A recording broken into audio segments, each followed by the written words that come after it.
बच्चों, कक्षा 7 के पाठ 6 रक्त और हमारा शरीर का अध्ययन हमने किया था। हमने इसका पार्ट 1 और पार्ट 2 में जाना था कि किस तरह से हमारे शरीर में रक्त की कमी हो जाती है और रक्त की कमी से होने वाले रोग को हम क्या कहते हैं।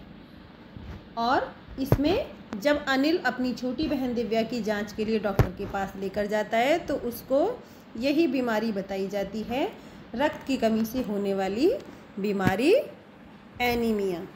और वहाँ जाकर के बहुत सारी बातें अनिल रक्त के बारे में जानता है।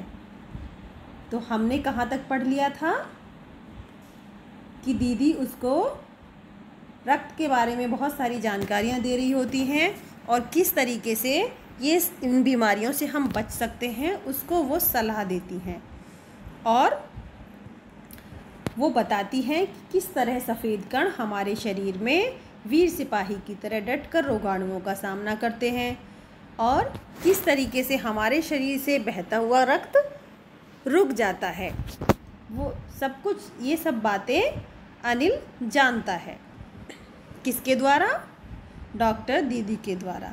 जब वो उसको बताती हैं कि हमारे शरीर में तरल भाग प्लाज्मा में एक तरह का प्रोटीन होता है, जब हमारे शरीर में जब कहीं कट जाता है तो वो वहाँ पर क्या काम करता है, मकड़ी की तरह एक जाला बनाने का, जिससे जो हमारे बीमाणु हैं वो सारे उस पर चिपक जाते हैं और उसमें आई दरार भर जाती है, वो जिससे हमारे शरीर से रक्त बाहर निकलना बंद हो जाता है।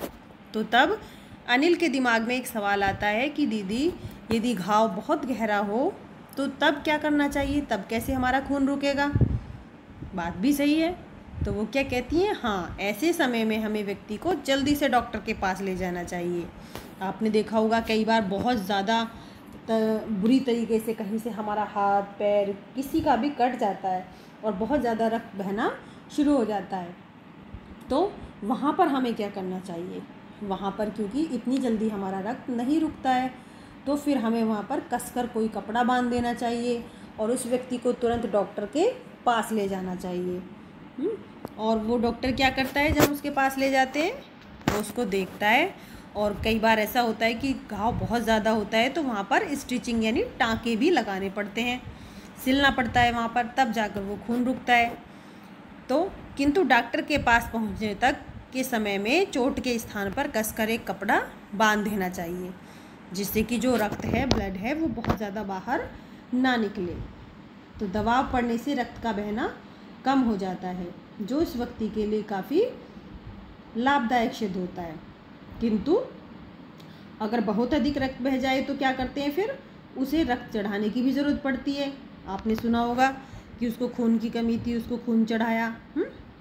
फिर वो उसको क्या समझाती हैं, तो अनिल क्या कहता है, क्या ऐसे समय में किसी भी व्यक्ति का खून काम आ सकता है?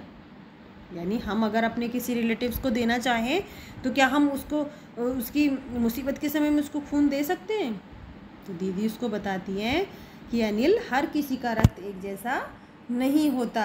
आप लोगों ने भी सुना होगा, सबका ब्लड जब आप टेस्ट कराते हो तो सबका ब्लड ग्रुप अलग अलग होता है। तो उसी तरीके से हमारा जो ब्लड ग्रुप होगा, हम केवल उसी ब्लड ग्रुप का रक्त हमें चढ़ाया जा सकता है, किसी दूसरे का नहीं। तो कुछ विशेष गुणों के आधार पर रक्त को 4 भागों में बांटा गया है। ज़रूरतमंद व्यक्ति के रक्त समूह की जांच करने के बाद, यानी जिस व्यक्ति को रक्त की ज़रूरत है, पहले उसके रक्त की जांच की जाती है, उसके बाद फिर उसको उसी रक्त समूह का रक्त चढ़ाया जाता है। लेकिन ज़रूरत के समय यदि उस समय रक्त समूह का कोई व्यक्ति नहीं मिले, तब कौन पूछता है ये बात? अनिल। फिर दीदी क्या बताती हैं कि ऐसी आपात स्थिति के लिए ब्लड बैंक बनाए गए हैं। आपने देखा होगा कई जगह ब्लड बैंक होते हैं, कई अस्पतालों में भी जो बड़े बड़े होते हैं उसमें अंदर ही ब्लड बैंक होते हैं। तो ब्लड बैंक मतलब जैसे हम बैंकों में जाते हैं, पैसा जमा करते हैं, है ना, ऐसे ही ब्लड बैंक होता है। वहाँ पर खून जमा होता है, हर ब्लड ग्रुप का वहाँ पर खून होता है, ब्लड होता है, और जब हमें ज़रूरत होती है तो हम वहाँ से जा कर के ले लेते हैं, यदि हमें कोई ऐसा व्यक्ति नहीं मिलता है कि जो उसी ब्लड ग्रुप का हो। तो वहाँ पर सभी प्रकार के जो रक्त समूहों का रक्त तैयार रखा जाता है, किंतु इन ब्लड बैंकों में रक्त का भंडार सुरक्षित रहे, इसके लिए आवश्यक है कि हम समय समय पर रक्तदान करते रहें। यानी हमें अपना रक्त दान भी करते रहना चाहिए। तो वो कहता है कि क्या मैं भी रक्तदान कर सकता हूँ? दीदी बोलती है नहीं, अभी तुम छोटे हो। 18 वर्ष से अधिक वर्ष के स्वस्थ व्यक्ति ही रक्तदान कर सकते हैं। एक समय में उनसे लगभग 300 मिलीलीटर रक्त ही लिया जाता है और प्राय यह समझा जाता है कि रक्तदान करने से कमजोरी हो जाएगी।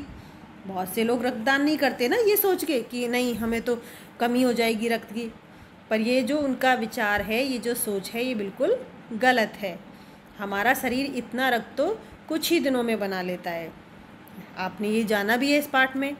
वैसे भी शरीर में लगभग 5 लीटर खून होता है। देखो इतने बड़े शरीर में कितना खून होता है, और इसमें से यदि कुछ रक्त किसी ज़रूरतमंद व्यक्ति के लिए जीवन दान बन जाए तो इससे बड़ी बात क्या होगी? दीदी उसको समझाते हुए बोली। तो फिर अनिल क्या कहता है, फिर तो बड़ा होने पर मैं भी नियमित रूप से रक्तदान किया करूँगा। अब दीदी बहुत खुश होती हैं और उसको बोलती हैं कि शाबाश अनिल। डॉक्टर दीदी ने अनिल की पीठ ठोकते हुए कहा। तो बच्चों, जब आप लोग भी बड़े हो जाओ तो आप लोग भी रक्तदान करना, है ना? लेकिन 18 वर्ष की उम्र के बाद, और उसके लिए आपको खुद भी स्वस्थ रहना पड़ेगा, अपने खाने पीने का ध्यान रखना पड़ेगा। कहीं ऐसा ना हो कि तुम्हारे अंदर ही रक्त की कमी हो। तो इसलिए पहले अपने अंदर रक्त की पूर्ति करनी है और तब हमें दूसरों के लिए दान देना है।